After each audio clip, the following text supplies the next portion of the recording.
My name is David, and I've been working as a radiology tech at Mercy General Hospital in Ohio for 6 years. The graveyard shift has always been my preference. Less chaos, more peace and quiet. And the night differential helps with the bills. The hospital sits in an older part of town, one of those red brick buildings from the 60s that never got a proper renovation. The radiology wing is in the basement, connected to the rest of the hospital through long dimly lit corridors. During the day, dozens of people flow through here, but after 11 p.m., I'm pretty much the only staff member in this section. Just me and the occasional nurse bringing down a patient for an emergency scan. March of this year changed everything. The X-ray machines started acting weird when they were powered down. Lights flickering in random patterns. Digital displays showing scrambled numbers. I thought about calling maintenance, but during the day everything worked perfectly. The problems only happened with me, alone, in those early morning hours. The patient waiting area became a daily puzzle. Chairs I'd arranged in neat rows would appear in circles the next morning, not messed up or vandalized, deliberately rearranged, like someone had planned each new layout. I asked the cleaning crew about it, but they swore they never touched the furniture. My workstation computer developed a weird obsession. I'd step out to the bathroom or break room, come back and find old patient scans pulled up on the screen. X-rays from patients years back, open in the system, even after I completely logged out. Images of fractures, pneumonia, tumors, all dated 2018, 2019. Patients I couldn't remember treating.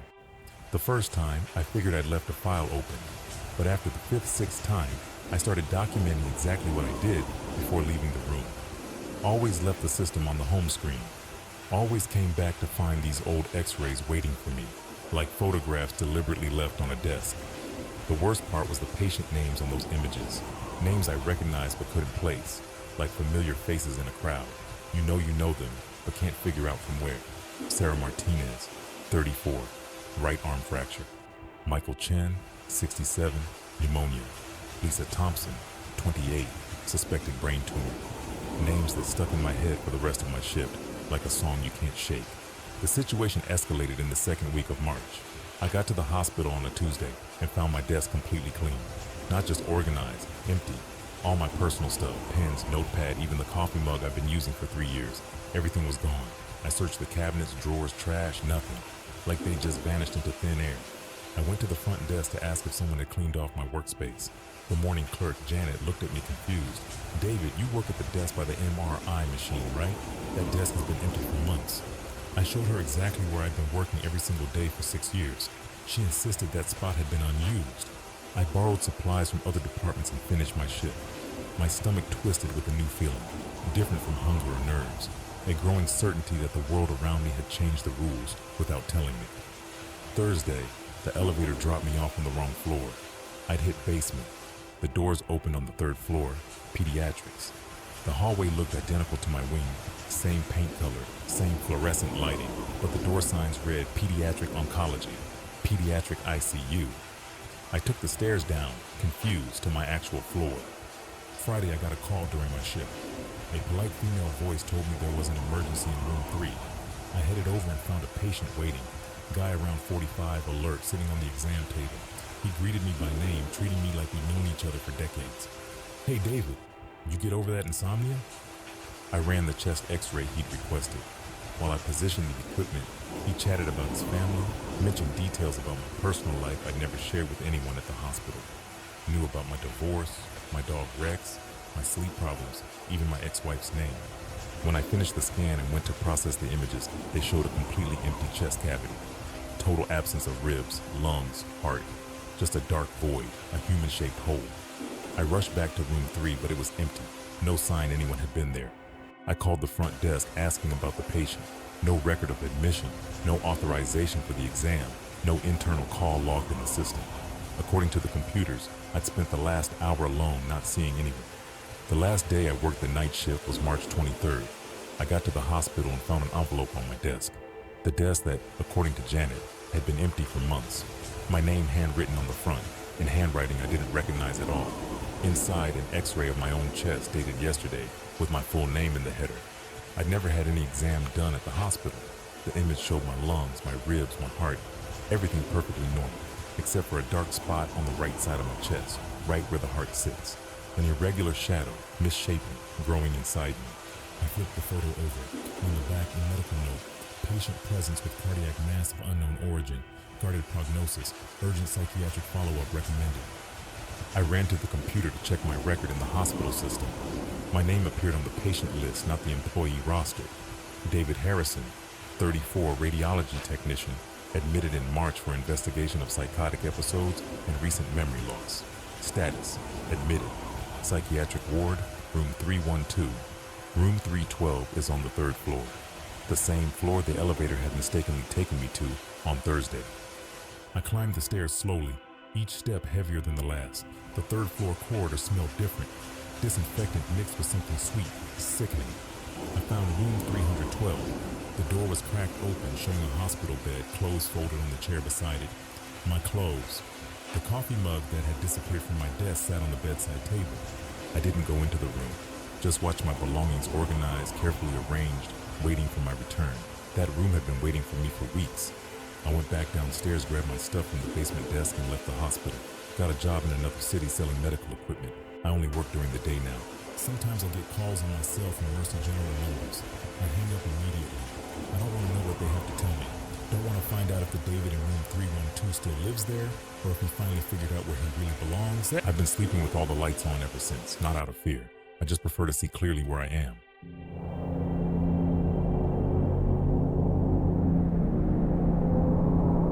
My name is Rebecca, and I work as a nurse in the ICU at St. Mary's Medical Center in Portland, Oregon. 5 years on the 11 p.m. to 7 a.m. shift. 5 years caring for critical patients while the rest of the world sleeps. The night ICU has a particular atmosphere, silence broken only by the beeping of heart monitors and the constant hum of mechanical ventilators. Our ICU has 12 beds arranged in a horseshoe shape around the central nursing station. During the early morning hours, we usually have 6 to 8 patients admitted, most of them sedated or in induced comas. I work with 2 other nurses and an attending physician who stays upstairs, only coming down when called for emergencies. October of last year started normal. Stable patients, medication rounds, every 4 hours, checking vitals, charting notes. Bed number 7 had been empty for 2 weeks, ever since Mr. Williams was discharged after recovering from a stroke. We kept the bed made, equipment powered down, curtains open, standard protocol for available beds. The first weird thing I noticed was the temperature around bed 7. Even with no patient, even with the equipment shut off, the area around that bed stayed warmer than the rest of the ICU. Not stifling heat, but a noticeable difference when you walked by. I figured it was a ventilation issue, but maintenance checked twice and found nothing wrong. The curtains around bed 7 also took on a life of their own. I'd leave them open at the start of my shift, but during the night, they'd close by themselves, not all at once, gradually, inch by inch, until they formed a complete cocoon around the empty bed. I blamed it on air currents from the ventilation system, though no other bed had the same problem. The heart monitor at bed 7 started turning itself on around the 3rd week of October. I'd arrive for my shift and find the screen lit up, displaying a flat line, no cardiac activity, normal for an empty bed, but disturbing to find the equipment running for no apparent reason. I'd turn it off, make a note in the report, and the next night the same thing would happen. One night, the monitor wasn't showing a flat line.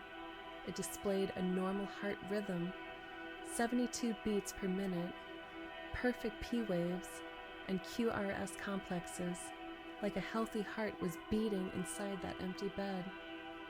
I called the electronics tech to check the equipment. She tested every component, swapped cables, rebooted the system. Everything worked perfectly. According to her, for the monitor to display that rhythm, it would need to be connected to an actual patient. In the first week of November, everything changed. We arrived for our shift, me, Sarah, and Monica, and found the bed occupied.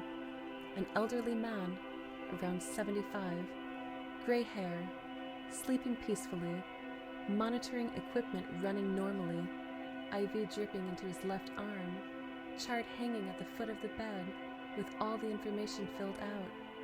We checked the day's admission list. No new patients registered. We called the attending physician, Dr. Peterson, asking about the man in bed 7. He came down immediately, confused, saying he hadn't authorized any admissions. We examined the chart together. Henry Walsh, 74, retired, admitted for post-surgical observation after gallbladder removal. Dr. Peterson called the surgical center. No surgeries performed in the last 48 hours. Called the front desk. No record of that name in the hospital system. According to the computers, the bed remained empty, available for occupancy. The patient slept deeply, breathing regular, vital signs stable. He looked like any ordinary man recovering from a routine procedure. Dr. Peterson decided to keep him under observation until the situation could be cleared up in the morning. Asked us to monitor closely and call if anything changed. During the night, Henry woke up, greeted us politely, asked for water, inquired about his surgery.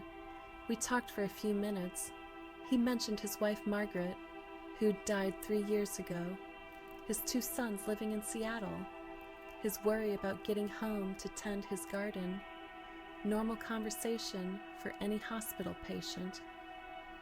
At 4 a.m., during my medication check rounds, I found the bed empty again. Henry had vanished. The bed was messed up exactly where he'd been lying, pillow still indented from his head, blanket pulled to one side.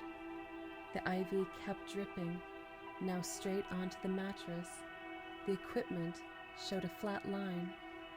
We searched the entire floor, bathrooms, hallways, other rooms, stairwells, checked the security cameras with the night guard.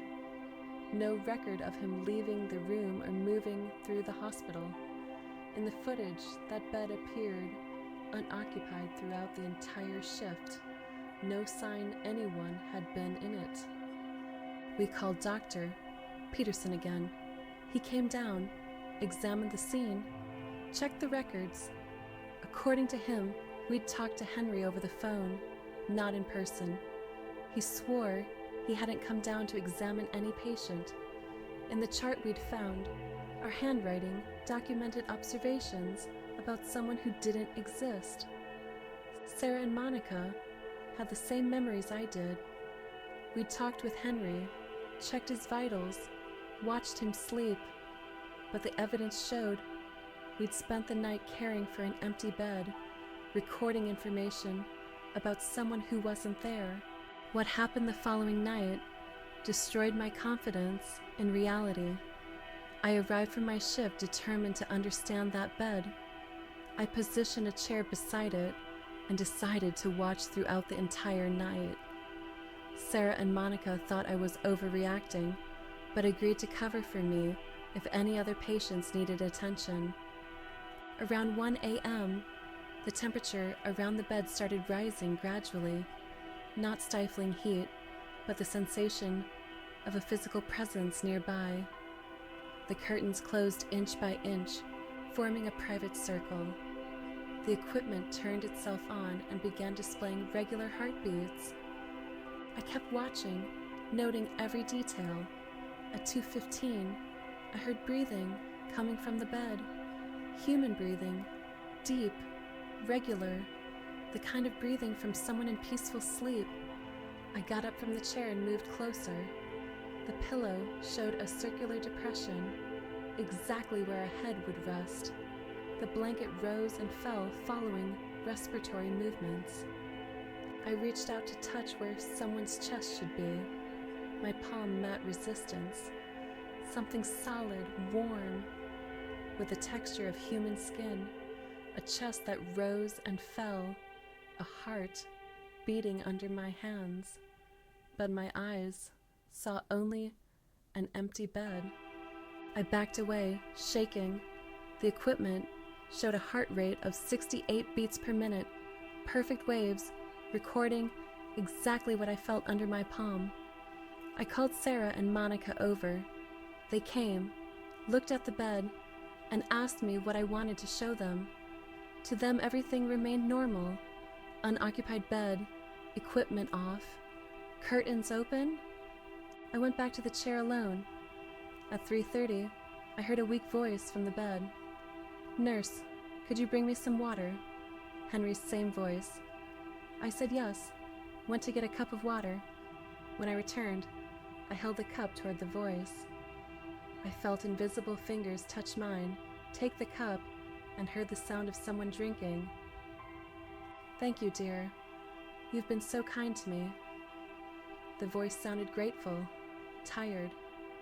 "You know, I think I'm going home tomorrow. My wife Margaret must be worried." I replied that his wife had passed away 3 years ago. Long silence. Then a low, melancholy laugh. "Oh, that's right. Sometimes I forget. It's hard to remember where we are, isn't it?" In the early morning, the breathing stopped. The equipment went back to showing a flat line. The depression in the pillow gradually disappeared. The blanket settled over the empty bed. The temperature returned to normal. Henry was gone, this time for good. I never worked the night shift again after that week. I requested a transfer to the morning shift, citing family problems. That bed was closed for renovation the following month, but I know it's not an infrastructure issue. Sometimes, when I pass the 3rd floor during the day, I glance toward the old ICU. The space became an equipment storage room, but I still feel that different temperature when I walk near the door. Henry might still live there, waiting for Margaret to come get him. I don't tell this story to anyone at the hospital. They'd think work stress got to me. I prefer to believe that some patients just take longer to get discharged.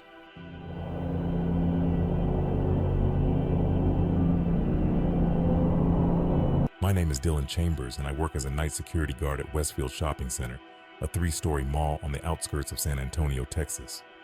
2 towers connected by a central bridge, 147 stores, food court, multiplex cinema, and underground parking. I work alone from 10 p.m. to 6 a.m., 5 nights a week, for 4 years now. The mall closes at 9 p.m. My routine starts with checking that all stores close properly, testing emergency exits, disarming the central alarm system, and turning on just the security lights. The place stays partially lit during the night. Enough light to see the main corridors, but several areas remain dim to save energy. I walk through the mall every 2 hours, checking doors, windows, possible signs of break-ins. Takes me about 45 minutes to cover all the corridors, including the basement and 3rd floor where the administrative offices are. Between rounds, I stay in the security center monitoring the cameras, 24 points scattered throughout the complex. Last December started normal. Busy Black Friday, stores setting up Christmas decorations, heavier customer flow. During my night rounds, I'd occasionally find forgotten items, wallets, cell phones, car keys. Standard protocol. Take them to the security center, fill out a report, wait for the owners to claim them the next day. The first strange thing happened in the 2nd week of December. During my 2 a.m. round, I found a woman sitting on the bench in the central plaza near the decorative fountain. She wore a red coat, blonde hair pulled back in a bun, black purse in her lap. Looked about 30, well-dressed, sitting straight. I approached to ask how she'd gotten into the mall. The place closes at 9 p.m. All entrances are locked, alarm system activated. Impossible for someone to stay inside without triggering the motion sensors. When I got within 10 feet, she stood up and walked toward the east corridor. I followed in the same direction, but when I turned the corner, the hallway was empty. I checked all the stores in that wing.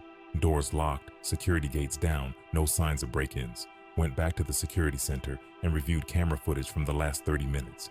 In the images, I appeared walking alone through the central plaza, stopping in front of an empty bench, talking to thin air. I made a note in the report. Possible lighting failure in Central Plaza. Check bulbs. Didn't mention the woman. Who would believe it? The next night I found her again. Same place, same position, same red coat. This time I tried a different approach. I stopped 15 feet away and spoke out loud. "Excuse me, ma'am, but the mall closes at 9 p.m. I need to know how you got in here." She turned her head in my direction and smiled. A gentle smile, natural, nothing threatening about it. Waved with her right hand like greeting an acquaintance, got up from the bench and walked again toward the east corridor. This time I followed her steps closely. She maintained normal speed, firm footsteps, natural movements of an ordinary person. We reached the Macy's department store. She stopped in front of the window display, looked at the mannequins for a few seconds, then simply vanished. Didn't walk away, didn't enter any store. Disappeared instantly, as if she'd never been there. The encounter with the woman in the red coat became routine. Every night during my 2 a.m. round, she occupied the bench in the central plaza. Identical clothing, unchanged posture, polite smile when I approached, and invariably disappeared when she reached the Macy's window display. In the third week of December, I decided to break the pattern. Instead of following her, I stood back and watched from a distance. She got up from the bench, looked in my direction, waved again, and started walking. But this time, when she reached the east corridor, she stopped and looked back. She seemed confused, waiting for me to follow her. She stayed there for a few minutes, then returned to the bench. I tried talking to her. "What's your name? Why do you come here every night?" She'd smile and nod her head, but never answered. Just that polite wave and the walk toward Macy's. I started thinking she was repeating some kind of memory, a recording playing the same scene over and over. 2 nights later, I found other figures in the mall. An elderly man sitting in the food court reading a newspaper that wasn't there. A teenage girl standing in front of the cosmetic store looking at products I couldn't see. A family with 2 small children walking through the main corridor, carrying transparent shopping bags. They all had the same characteristics: natural movements, normal clothes, behavior of customers shopping, but none of them interacted with me directly. When I approached, they continued their activities ignoring my presence, and they all disappeared in specific locations. The man at the bookstore entrance, the teenage girl in front of the boutique mirror, the family at an elevator that never came. I obsessively reviewed the security footage.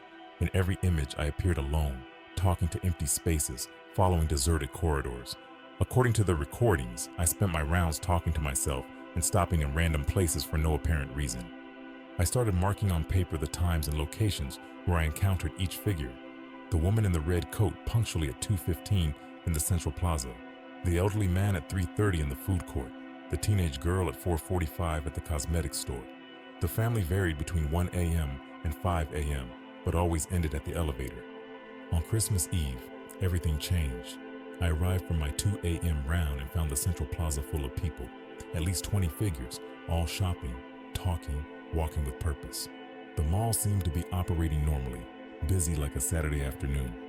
The stores remained closed, but the figures carried shopping bags, tried on clothes and empty window displays, ate invisible food in the food court.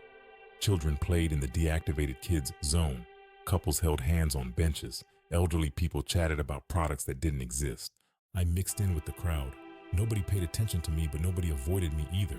I could walk among them, hear fragmented conversations about sales, Christmas gifts, holiday plans, normal voices, genuine laughter, the natural noise of a busy shopping center. At dawn, the figures started dispersing. One by one, they disappeared into their favorite stores, elevators, exits that led nowhere. In 15 minutes, the mall returned to its usual silence. Just me, the security lights, and the echo of my footsteps in the empty corridors. I checked the recordings. In the footage, I appeared walking alone through the empty central plaza for 5 hours, occasionally stopping and gesturing toward empty space. What I discovered on the last night I worked at the mall changed my perspective on everything. It was December 31st, New Year's Eve.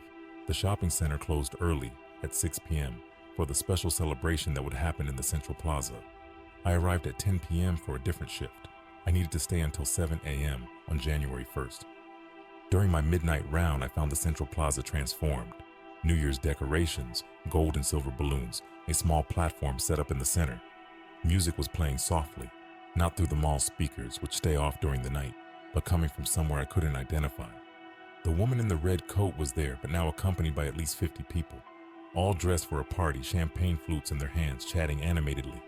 I recognized several faces: the elderly man from the food court, the teenage girl from cosmetics, the family with children, all the nighttime regulars I'd encounter individually during my shifts. I approached slowly. For the first time, they noticed me. The woman in the red coat waved, but not her usual polite wave, a welcoming gesture, inviting. "Dylan," she said, speaking my name for the first time. "You made it just in time, 5 minutes until midnight." I looked at my watch, 11:55 p.m. The people around me started counting down. 10, 9, 8. Their voices echoed through the central plaza, creating an atmosphere of genuine celebration. 3, 2, 1, Happy New Year. Confetti fell from the ceiling, fireworks exploded, but I didn't hear any noise. Hugs and kisses were exchanged. The woman in the red coat approached and hugged me. "Thank you for taking care of us all this time, Dylan. You've been so kind." "Taking care of you? I don't understand." She smiled, but this time the smile carried sadness. This mall was our home for so long. Since the accident, since the fire in 1998, we stayed here, repeating our last shopping trips, our last happy memories. You allowed us to keep existing, gave us purpose. Fire in 1998?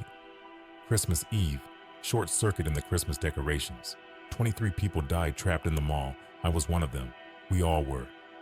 I felt the floor disappear beneath my feet. But this mall opened in 2010. I saw the grand opening plaques. It was rebuilt on the same site, Dylan. They didn't tell the employees the truth. They thought it would be better that way. The party began dissolving gradually. People said goodbye to each other, walked toward a bright light that appeared at the main entrance. The woman in the red coat was the last to leave. "You gave us peace, Dylan. Now we can go. Thank you." She walked toward the light and disappeared, this time for good.